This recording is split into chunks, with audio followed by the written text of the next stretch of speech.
Hello there. Welcome back to Father and Son, a Star Wars podcast. I'm Keith, and this is my dad, Kerwin. Let's get started.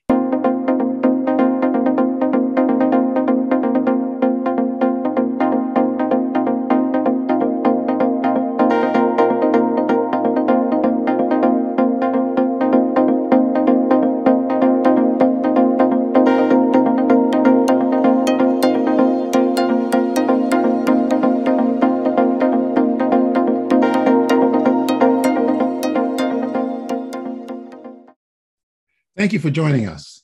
This is finally the month of May. We are ready to almost celebrate. All right, Star Wars Celebration's on its way. Also, Obi-Wan Kenobi is going to drop on Friday, May 27th. During celebration. That's right, 2 episodes. So we are still celebrating Obi-Wan Kenobi, and we wanted to talk about 2 comic book issues that came out, part 1 and part 2, about the Journal of Ben Kenobi. All right. Let's set up the storyline. So the series takes place after episode 4. Yeah. So Luke is still grieving the loss of Obi-Wan, but he's looking to learn some more about the Force. So at this point, he doesn't yet know about Yoda. So he goes back to Ben's home and finds the journal. All right. And in the journal, Kenobi documents his time on Tatooine looking over Luke. You know, when Luke, remember at the end of episode 3, Obi-Wan brought Luke, the baby, over to his uncle and aunt, Uncle Owen, Aunt Beru, right? But Obi-Wan or Ben stayed on Tatooine to watch over Luke for about 19 years, right? Yeah, he stayed until Luke was old enough to fend for himself. Right. So this story, we're actually going to discuss an excerpt from the story, and we're going to find similarities between what's in the comic book issue and versus what we see in the Obi-Wan Kenobi trailer. Okay? Yeah. So before we get started, please hit the like button and subscribe button down below. If you're not a subscriber, please do so now, because that'll help you stay in the know of all our future episodes. Exactly. All right. And you can also comment on our YouTube page. Leave a review on your favorite streaming platform. And if you have any ideas for future episodes, leave it in the comments. All right. And we have a website. Yeah, fathersongalaxy.com. Okay, now let's get started talking about the Journal of Ben Kenobi. All right, so issue 15 was written by Jason Aaron with artwork by Mike Mayhew. So it starts off telling the story that Kenobi documented years ago, like right after Revenge of the Sith. So he starts off talking about how it's been years since the drought and the vaporators are working again. And Luke, who's about a teenager. Yeah, 13 years old. He's flying a skyhopper, and his friends are cheering him on, but he gets a little cocky. Okay. So Ben is watching Luke fly the skyhopper, and he senses something about Luke that's different. Like, he's a good pilot, but is he strong in the Force? Compared to the trailer where Ben is watching Luke pretend to fly at the Lars homestead. Right, exactly. Right. So we saw that at the beginning of the trailer. You know, we see a scene of Ben using his binoculars. He's looking at Luke, right, watching over Luke. And that's how this comic book, issue number 15, opens up, with Ben watching Luke fly the skyhopper. Exactly. Right. Now, and Luke is reckless, right? So he's flying too fast. He's flying. And he burns out the engine. Yep. And he crashes. Yes. And Owen is livid. So he tells Luke that as long as he lives, he'll never fly again. And also, they can't afford to fix the hopper. So they're without transportation, and Luke gets grounded. Now, let me just say something about Uncle Owen. You know, he's not happy with Ben. Well, before we even get to Ben, you know, adults tend to say things they don't mean. So he was just angry in the moment, right? And he's angry a lot. Right. And he's angry at Luke. This is their only mode of transportation. Luke is off there being reckless, and the engine goes and they land a plane, and now they don't have a plane. So when Owen said, well, you know, as long as I live, you'll never fly again, he doesn't really mean that, because we know later on, you know, there will be a scene where we will see Luke fly again. But again, but Owen does not survive. So no, that's not. I mean, after A New Hope, he still flies again. Well, right, but even before that, yeah, in issue number 20. So we'll get to that when we talk. There's a good part in issue 20. Yeah. So let's finish issue number 15. All right. Okay. So now there's also something else that takes place in a comic book where Kenobi is actually speaking to his master, Qui-Gon Jinn, right? And he says in the comic book, there is still hope, Master Qui-Gon. You thought Anakin was the chosen one. Perhaps in a way he was. If his son shows the same abilities, then just maybe. Right. And then there's something that Kenobi wrote in the journal. He said, my war has ended badly as I recall. Okay. And that sounds very similar to what Obi-Wan said in the trailer. And what did Obi-Wan say in the trailer? He said, the fight is done. We lost. Very similar to what he wrote in the journal. My war has ended badly as I recall. Yeah. So I'm wondering, is Ben Kenobi speaking to Qui-Gon in the trailer? What do you think? He might be using text evidence clues. Yeah, it sounds like he is. I'm sorry, that was so funny. For reasons you won't understand. Okay, I don't understand it either. But anyway, Ben decides that he should take on a job with the Jawas. So the Jawas tell him, well, we got some Tusken Raiders that have been raiding us, so clear them out. Okay. And in return, the Jawas would do him a favor. Now, here's the thing. So the Jawas are having trouble with the Tusken Raiders. So they're being attacked and stolen, terrorized by the Raiders. And Ben is aware of this. So he goes to the Jawas to see if he can make some type of deal with the Jawas, to one, get rid of the Tusken Raiders, make sure that the Raiders don't bother the Jawas. In return, the Jawas will offer Ben some spare parts to use to fix a Skyhopper. So these Jawas, they go up to Luke and they give him the parts. So Ben figured, well, let's give Luke the parts so that he can repair the Skyhopper, because he has to know how to fly if he's going to be groomed to be like his father and take his father's place as a Jedi. But, Luke figured that Uncle Owen gave him the parts, and Owen finds out, and if he wasn't angry before, this did it. So he runs to Kenobi's house and starts screaming at him. And he not only does he go to Kenobi's house, he also takes the box of spare parts. Yeah, and he gives it back. That the Jawas gave to Luke. Yeah, because he's like, I don't need your charity. Right, and gives the box back, takes the box to the front door, Ben's front door, knocks on the door, and as soon as Ben opens the door, he just dumps everything from the box onto the floor.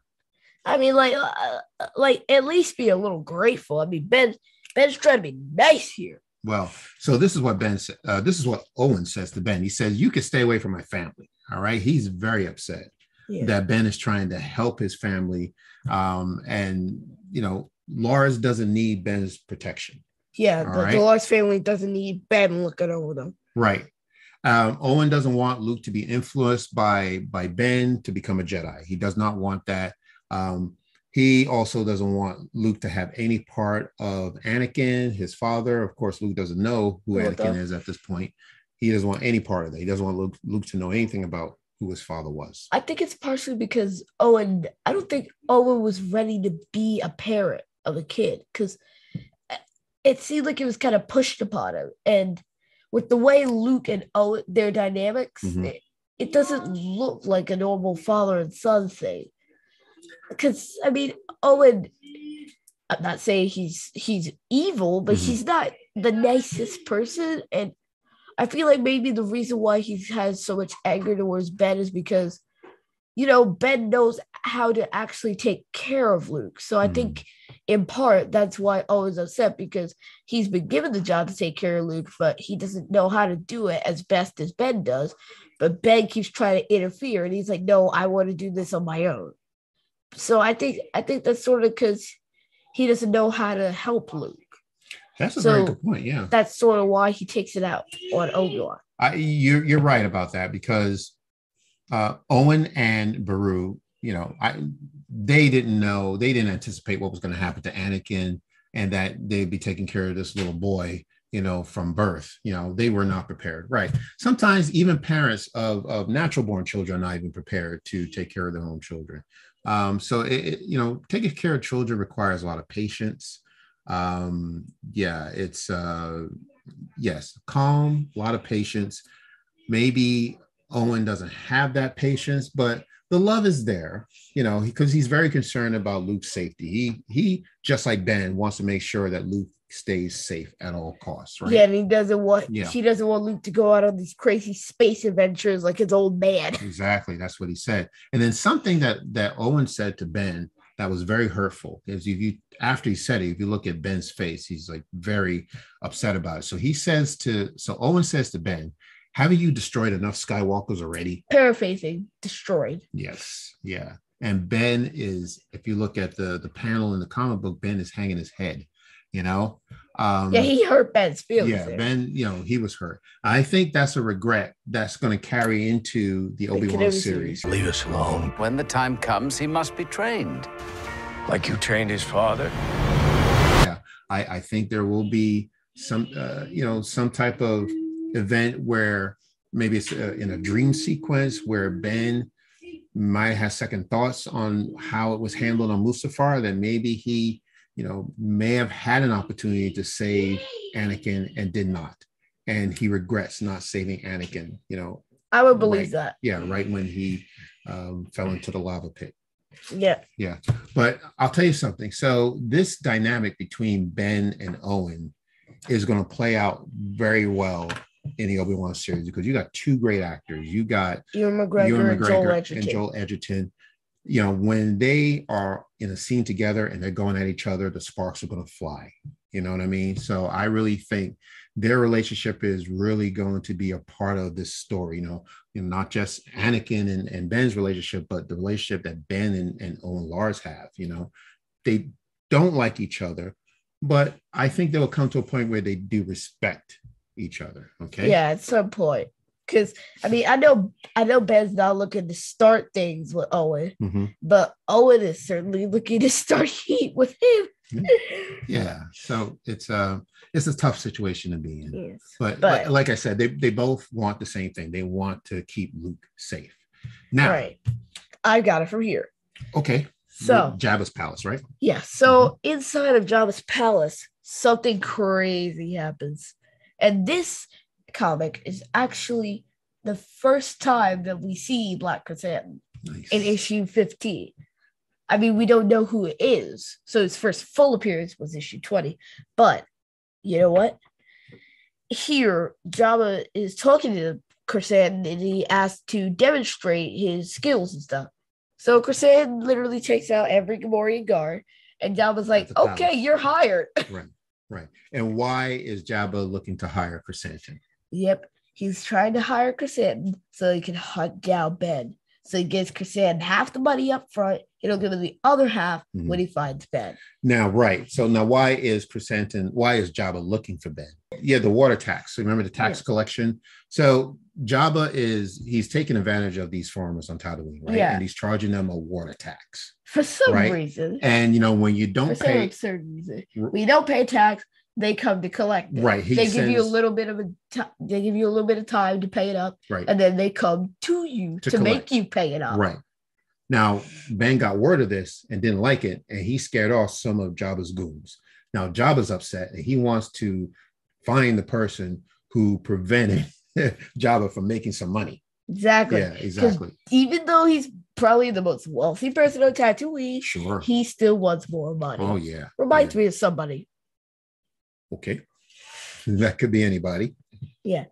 But now we're on to issue 20, the finale. So Chrysanthemum wastes absolutely no time finding Ben.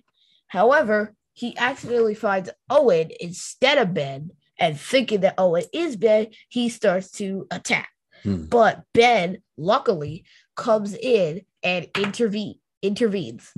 So him and Chrysanthemum get into a one-punch fight. So they're both hitting each other. Chrysanthemum bites Ben. Ben gives Chrysanthemum a scar over his eye and stuff.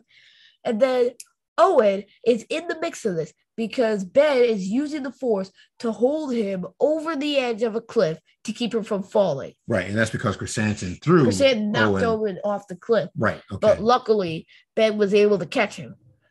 And then he starts to lose his grip. Yeah. And Owen falls. And this is preparing for the best scene I've ever seen in a comic book. Well, before you get there, so just let's just have a visual here. So Chrysanthemum is looking for Ben Kenobi, and he thought Let me get the visual. And he thought Owen Lars was Ben Kenobi. Yeah. So he starts attacking Owen. Ben comes in and says, "Hey, you got the wrong person." And now Chrysanthemum is fighting both of them. Right. And what he does is, Owen, unfortunately, he just takes Owen and just throws him off a cliff. Ben catches Owen in midair. So he's still floating in midair, and he's trying to get Owen to grab onto something because Ben can't hold on to him with the Force for too long. Right.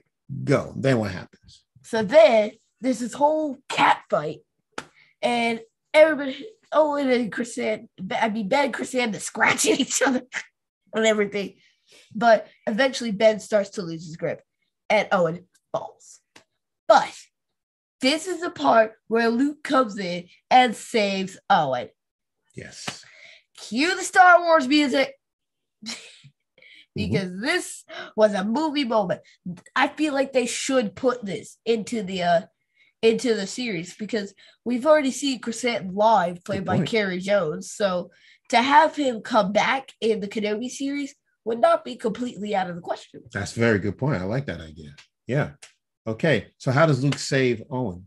Yeah, he's flying the Skyhopper. So Luke fixed the Skyhopper. Yeah, right. He fixed it himself. Yeah. And he's flying it, and he saves Owen. Mm-hmm.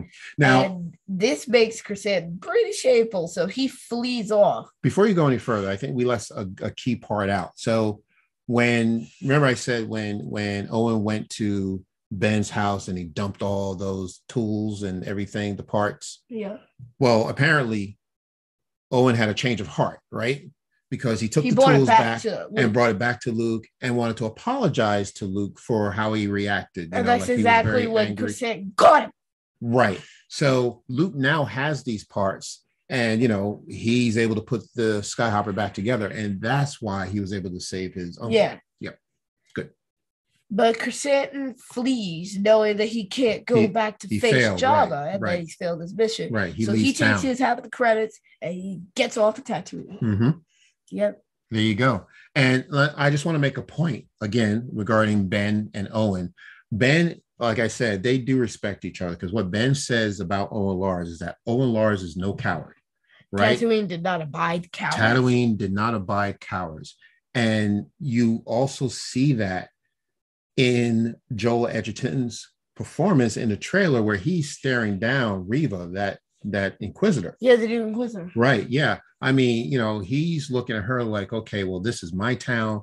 This is where my family lives, and I am not going to back down, even though that she's very powerful in the Force.